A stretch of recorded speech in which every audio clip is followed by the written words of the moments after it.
Mumbai Indians had never defeated Gujarat Titans at the Narendra Modi Stadium in Ahmedabad before. Jasprit Bumrah hadn't got a wicket this IPL before. Ashwani Kumar hadn't played a game this IPL before. Danish Maliwar and Krish Bhagat had never played in the IPL before. And of course, Tilak Verma had never hit an IPL century before. It was a night of many firsts, all of which might not matter as much as the fact that Mumbai Indians are finally off their four-match losing streak. Mumbai had come into the game placed 10th on the points table with just 2 points, and even the hapless Kolkata Knight Riders had moved up the table with a win over Rajasthan Royals in their previous game. They were getting desperate, and desperate things is exactly what Mumbai Indians did before this game. Shardul Thakur, the player of the match in their only previous win this season, was dropped. Ryan Rickleton, another of those responsible for that win in that opening match, dropped as well. And so were Deepak Chahar and Mayank Rawat. And probably taking cue from Sunriser Hyderabad's decision to play two IPL debutants against Rajasthan Royals, Mumbai Indians gambled with something very similar.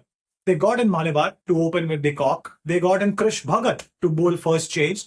And they also picked up Ashwani Kumar for his first game of the tournament, having played a few matches last year.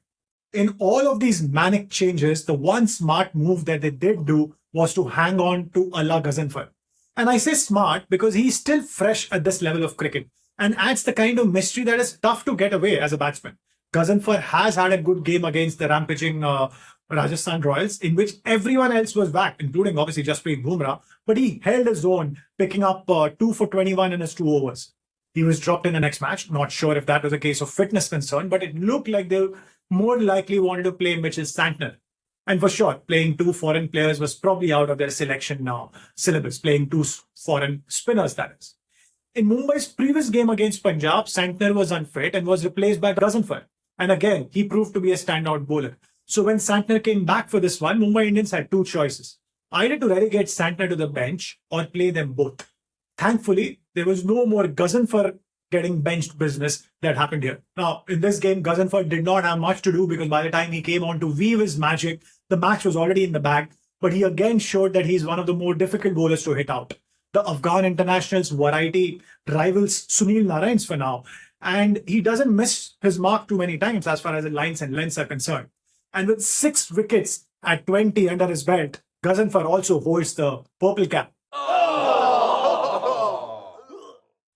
Okay, probably not. That's probably stretching it too much, but he is Mumbai Indians' leading wicket taker in this year's tournament. He's still young, at least on the T20 circuit, and he will have his off days, but he's also your match winner whom you can really build your tomorrow's team around. Immediate comparisons that come to mind are obviously Narain, and he has been the linchpin for KKR for years now, and how Rashid Khan was for Hyderabad earlier and now for GT. The stars of the game, however, were obviously Tilak Verma and Ashwani Kumar, with Verma seemingly having transformed himself from Chris Tavre to Chris Gale in a matter of the 250 seconds of the timeout, the second timeout in the match.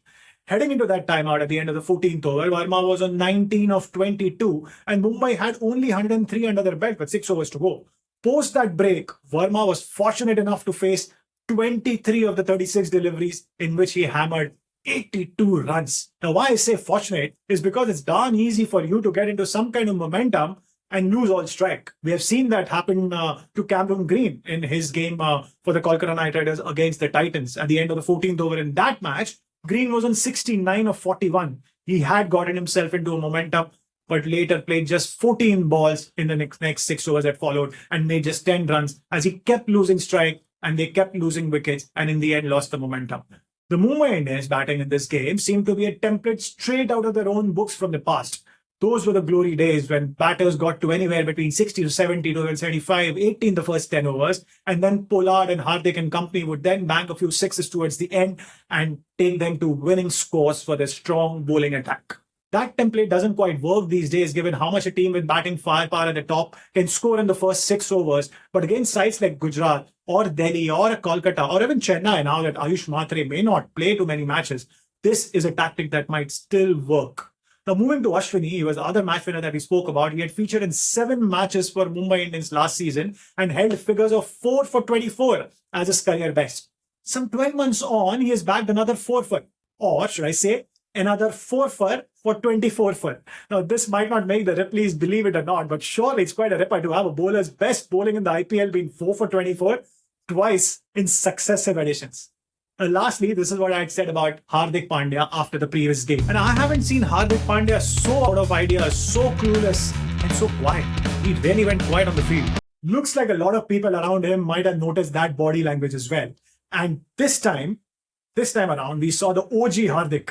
In fact, he looked to have outdone himself. He was pumped up. He was pumping his batting partner up. He was pumping his fielders up. He jumped around like Anil Kumble did after bagging Andrew Simon's wicket at the WACA in the 2007-8 series. And he wanted to be everywhere. Batting, bowling, fielding. Well, he didn't do too much with the bat, ball, or as a fielder. But well, he did have the presence that was so sorely missed in the previous game. So let me know in the comments what you think about this Mumbai Indians victory and if this signals the start of a turnaround. Also, do remember to subscribe. Until next time, bye-bye.